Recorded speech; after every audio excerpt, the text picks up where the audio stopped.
উপকূলীয় বরগুনা জেলার একটি উপজেলা পাথরঘাটা।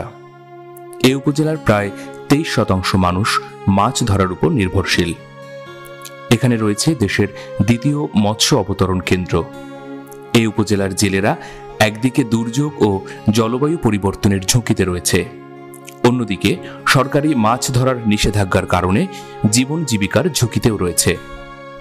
জেলেদের এ ঝুঁকি মোকাবেলায় এমটিবি ফাউন্ডেশনের সহযোগিতায় নজরুল স্মৃতি সংসদ NSS পাথরঘাটা উপজেলার পাথরঘাটা সদর ও চরদুয়ানি ইউনিয়নে creating alternative livelihood for vulnerable fishing communities through income generating activities প্রকল্প বাস্তবায়ন করছে।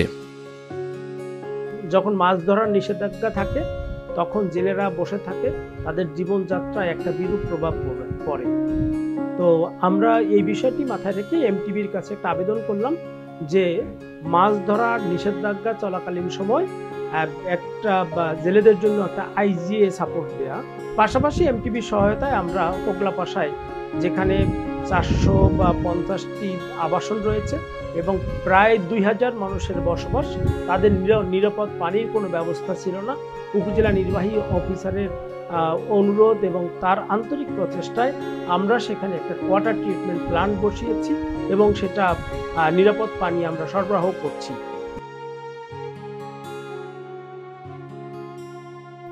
বছরে মাছ ধরার ক্ষেত্রে সরকারের 3টি নিষেধাজ্ঞা রয়েছে।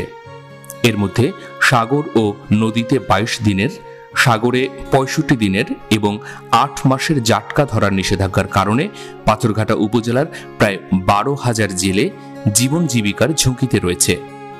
প্রতিটি নিষেধাজ্ঞা সামনে রেখে এই প্রকল্পের আওতায় 3 বার আয় বৃদ্ধিমূলক উপকরণ সরবরাহ করা হয়। আমার স্বামী আজকের 7 বছর আগে নদীতে জাল বাইতে গেছে, তারপর আর আসে নাই। এখন সে বেঁচে আছে কি মারা গেছে তা আমরা জানি না, নিখোঁজ আছে। আমার একটা বাচ্চা আছে, সে স্কুলে পড়ে। খুবই কষ্ট করে আমার সংসার চলে, খুবই কষ্ট করে চলে। সেই স্কুলে যায়, আমি কোনো সময় কোনো টিফিন জোগাড় করে দিতে পারি না।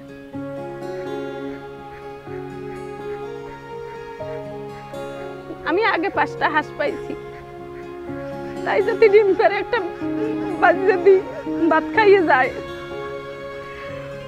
মাঝে মাঝে বিক্রি ডিম পাইয়ে বেশি 10-20 টাকা দিই, তাই দিয়ে স্কুলে নাস্তা করে। আমি হাঁস পাইছি, সবজির বিচি পাইছি, তারপর মাছ পাইছি। আমি বেশি নাতিগো 10টা-20টা দিই খরচা, তারপর আমি 2টা পুঁজি রেখে আমি একটা ছাগল কিনছি। আমি ভালোই আছি, আল্লাহ ভালোই রাখছে। আমার স্বামী 6 মাস আগে স্ট্রোক করছে, তাই তো আমার অনেক টাকা পয়সা খরচ হয়েছে। এবার আমি কীভাবে সংসার চালাম? তারপর দোকানের এই সিদ্ধান্ত নিজের NSS-এর মাধ্যমে 9,000 টাকা পাইছি, এর দিয়ে আর কি মাল উঠেছি। আমি মোটামুটি ভালোই হয়েছি আর কি। অসুস্থ হওয়ার কারণেই আর কি এই সিদ্ধান্তটা নিজের দোকানটা দিই, নাহলে কীভাবে সংসারটা চালামো, কীভাবে কী খামো। একটা সন্তান, আমার তো সন্তান আছে, কামে ফিরে এনে দেয়, আমার তো আর কিছু নাই। আমার উপরেই ভরসা সব, অনেক কষ্টের জীবন।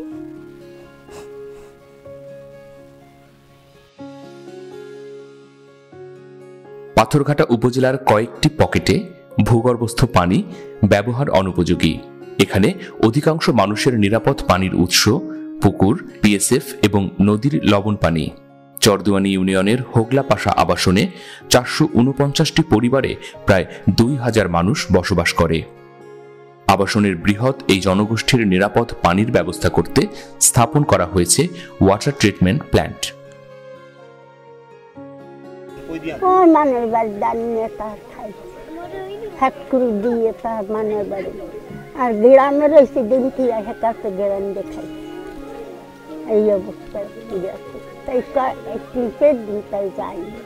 আজ মেলা খাচ্ছাম তা যাই না, শুনে দাদা খাবড়াইয়ে পাতা খাইয়ে থাকে না, কোমর মাংস না। বৈশ্বিক উষ্ণতা কমানো ও পরিবেশের ভারসাম্য রক্ষায় বিতরণ করা হয়েছে প্রায় 3,500-এর অধিক গাছের চারা। এমটিবি ফাউন্ডেশন বেশ কয়েক বছর ধরে শিক্ষা এবং স্বাস্থ্য খাতের পাশাপাশি পরিবেশ খাতেও বিশেষ অবদান রেখে আসছে। পরিবেশ খাতে এমপিবি ফাউন্ডেশনের একটি গুরুত্বপূর্ণ প্রকল্প হচ্ছে ঝুঁকিপূর্ণ মৎস্যজীবীদের জন্য বিকল্প আয়ের ব্যবস্থা করে দেওয়া। বছরে 3 বার মাছ ধরার উপর নিষেধাজ্ঞা থাকে। সেই সময় আমাদের একটা উদ্দেশ্য থাকে যে মৎস্যজীবী পরিবারের যেসব মহিলা সদস্য আছে তারা এবং তাদের পার্টনাররা যেন একটা বিকল্প জীবিকার মাধ্যমে তারা সেই সময় তাদের জীবিকা নির্বাহ করতে পারে। এবং আমরা পাথরঘাটাকে একটা চুজ করার পিছনে আমাদের একটা মূল কারণ হচ্ছে পাথরঘাটার যে প্রান্তিক জনগোষ্ঠী তারা সব কিছু থেকে বঞ্চিত, তো তাদেরকে এম্পাওয়ার করাই হচ্ছে আমাদের একটা মূল লক্ষ্য। আমরা এর আগেও কুয়াকাটার পশ্চিম খাজুরা এবং পাঞ্জুপাড়ায় এই প্রকল্পটি বাস্তবায়ন করেছি এবং আমাদের ইচ্ছা আছে প্রকল্পটা আমরা আরও বড় পরিসরে আরও অন্য একটা এলাকায় বাস্তবায়ন করব এবং যার মাধ্যমে ঝুঁকিপূর্ণ মৎস্যজীবী এবং তাদের পরিবার বিশেষভাবে উপকৃত হবে। পাথরঘাটার আয়তনটা ঠিক এমন একটা জায়গায়, যে জায়গায় হলো বিশাল জলরাশির কম্বিনেশন, বনের কম্বিনেশন এগুলো রয়েছে। নজরুল স্মৃতি সংসদ নামে যে এনজিওটার সংস্পর্শ মানুষ পেয়েছে, সেই সংস্পর্শে এখানে মানুষের কিছু উন্নতি সাধিত হয়েছে। এর মধ্যে হলো পানির যে ক্রাইসিস, এখানে 4টা ইউনিয়নে যেটা পানি একেবারেই হলো টিউবওয়েল সাকসেসফুল না, সেখানে হলো পানির ব্যবস্থার জন্য তারা এগিয়ে এসেছে।